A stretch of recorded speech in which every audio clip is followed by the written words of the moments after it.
commencer tout de suite dans le concret, si je puis dire. Dans le concret, parce que ça peut être intéressant tout de suite de regarder qu'est-ce que ça veut dire concrètement sur le terrain. Qu'est-ce que c'est aujourd'hui, quels sont les exemples d'autoconsommation collective et puis de ces circuits courts qui sont créés sur nos territoires. Alors, je passe la parole à Donald pour qu'il nous en parle bien mieux que moi. Merci Sylviane, merci à Myriam et à toute l'organisation de cette université d'été pour me réinviter parce que j'étais également là l'année dernière pour parler d'autoconsommation collective. Donc, ça serait intéressant de voir un an après ce que je peux vous présenter comme évolution de ces perspectives. Et donc, je suis le fondateur de Serenison Énergie que j'ai créé il y a à peu près 5 ans maintenant, avec une conviction qu'il fallait développer les circuits courts de l'énergie pour répondre à un certain constat. Et je pense qu'on a largement fait le panel de tout ça ce matin. C'est que on est devant un constat où nos besoins augmentent, nos modes de vie évoluent. On parle de mobilité électrique.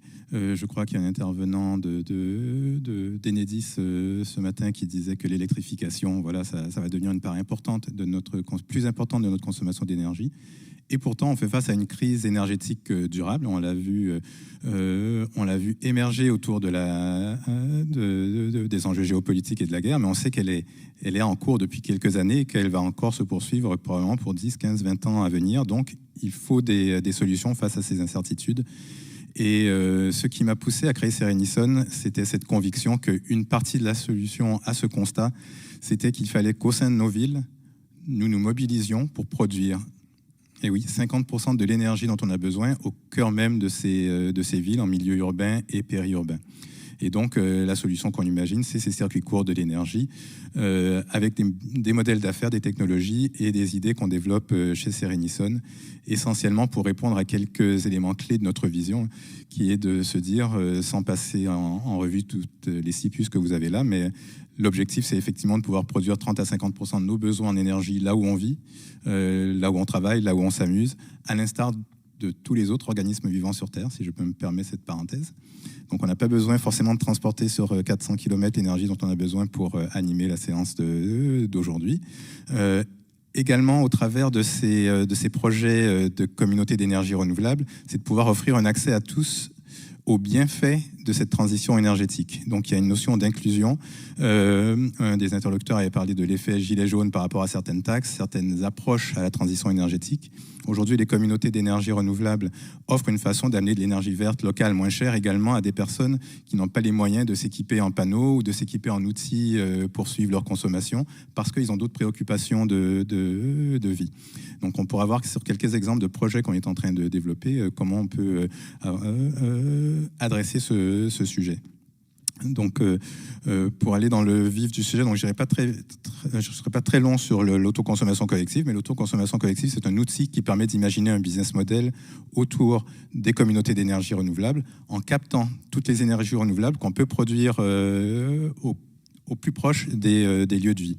On parle de solaire, mais Marc, tu nous parleras tout à l'heure d'énergie marémotrice. Enfin, il y a du vent, il y a plein d'énergies renouvelables qui peuvent aujourd'hui alimenter ces communautés.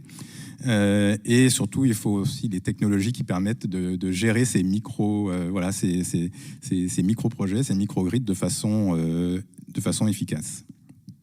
Donc l'année dernière, je vous avais parlé d'un projet qu'on a développé en région sud, près d'Aix-en-Provence. Aujourd'hui, on a quelques mois de recul, donc je vais me permettre, avant de présenter les autres exemples, de vous donner quelques chiffres par rapport à l'année dernière sur l'énergie qu'on a produite et ce qu'on a pu faire avec. Donc aujourd'hui, on a cette communauté d'énergie qui rassemble à peu près 80 participants. Donc dans 80 participants, il faut lire 80 points de livraison, si je parle en jargon d'Enedis. Parce que derrière ces points de livraison, donc, il y a une maison de retraite, il y a 75 foyers, il y a un groupe scolaire, il y a quelques commerçants.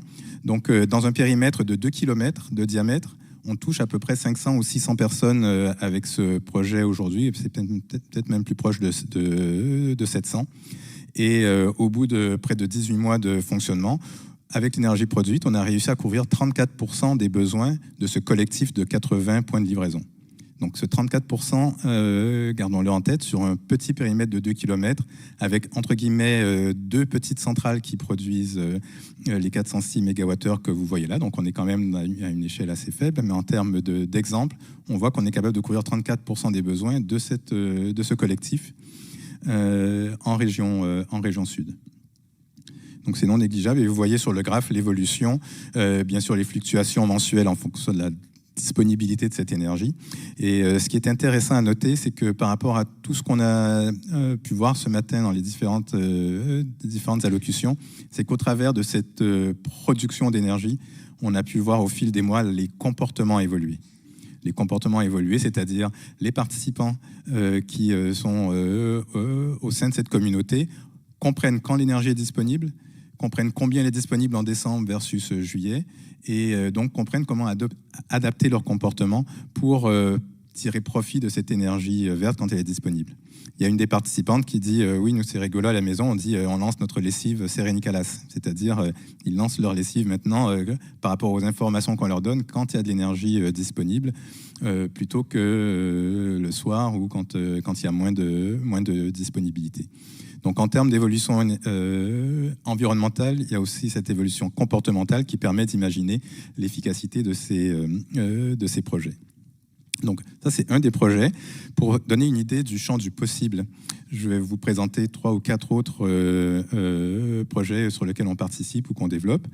Il y en a un également en région sud, près de Marseille, sur un centre commercial, les Terrasses du Port, pour ceux qui connaissent un peu la région. Il y avait déjà des panneaux, on va en rajouter, et on va développer au sein du quartier de la Joliette une communauté qui va permettre que l'énergie qui n'est pas consommée par le centre commercial, mais elle a partagée avec des commerçants, des habitants, des collectivités, les bâtiments publics qui peuvent consommer l'énergie autour de ce quartier, avec une particularité technique ou technologique, c'est qu'en plus de la production solaire, on va y intégrer des micro-éoliennes de toiture, on va tester la technologie, et également une micro-méthanisation qui va cogénérer donc, du gaz vert et de l'électricité pour augmenter la quantité d'énergie qui pourrait être partagée dans ce giron.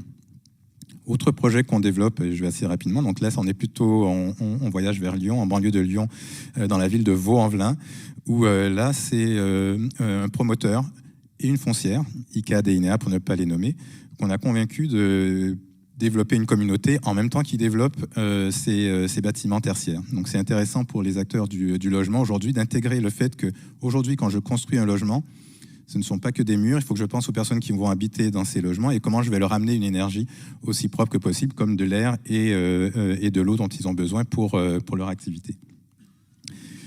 Autre type de projet qui est une toute autre prémisse, donc là c'est avec la ville de Besançon où on mène une étude. L'objectif de la ville de Besançon, de l'agglomération du Grand Besançon et de 3 bailleurs sociaux dans un quartier sensible de la ville de Besançon, le quartier de Planoise. La prémisse, c'est de dire, est-ce qu'on peut amener une énergie verte, gratuite ou quasiment gratuite, aux habitants de ces logements sociaux qui sont les plus précaires. Donc ça, c'était la donnée d'entrée. Et le modèle de communauté où dans un périmètre de 2 km, on peut intégrer plusieurs productions, plusieurs consommations, on peut aujourd'hui imaginer des business models qui intrinsèquement intègrent cette notion d'inclusion sociale et de traitement de la précarité énergétique. Il y a un projet similaire d'ailleurs sur lequel on réfléchit dans les quartiers nord de Marseille pour là aussi amener une énergie verte locale à ceux qui n'ont pas l'argent pour se mettre des panneaux sur leur toiture parce qu'ils ne sont pas propriétaires fonciers et pourtant ils ont des grands enjeux budgétaires autour de cette crise énergétique. Puis un autre projet pour mettre tout cela en perspective, c'est une zone d'activité où là ce sont des entreprises qui, comme vous le savez, on a subi de plein fouet cette crise et qui ont besoin d'essayer d'imaginer comment produire autour de leur activité de l'énergie renouvelable pour alimenter leurs besoins. Et là, c'est la zone d'activité agroparc dans la zone d'Avignon sur laquelle on réfléchit là aussi à développer une communauté d'énergie renouvelable. Donc voilà, on pourra se parler après de comment nous, Sérénissone, on se positionne par rapport à ça, mais on couvre toute la chaîne de l'étude préalable jusqu'à la réalisation de ces communautés. Et également, nous sommes tiers investisseurs pour mettre la main à la poche et à la pâte pour créer ces communautés. Donc voilà pour Sérénissone. Et je profite de 2 petites secondes. Je suis très honoré, Corinne, que vous soyez autour de cette table ronde. Corinne, pour ceux qui ne le savent pas, vous êtes quand même la pionnière, le porte-étendard en France du débridage de ces concepts de circuits courts et de communautés d'énergie. Et je pense qu'on n'aurait pas pu réaliser ces projets s'il n'y avait pas des personnes qui étaient acharnées, convaincues pour aller, effectivement, vous parliez de résistance, Sylviane, pour essayer de faire bouger les lignes et faire comprendre que avant de déployer des mini centrales nucléaires, il faudrait peut-être qu'on équipe la France dans ces quartiers avec une énergie produite au plus proche de nos besoins. Merci, on peut vous applaudir parce que c'est... Et je vous propose de vous installer là-bas. Merci infiniment parce que c'était important de montrer que ça marche quand il y a des entrepreneurs comme vous, Donald, qui avez cette vraiment énergie-là, cœur au cœur, mais aussi sur le terrain et qui se développent avec beaucoup de perspectives. Merci.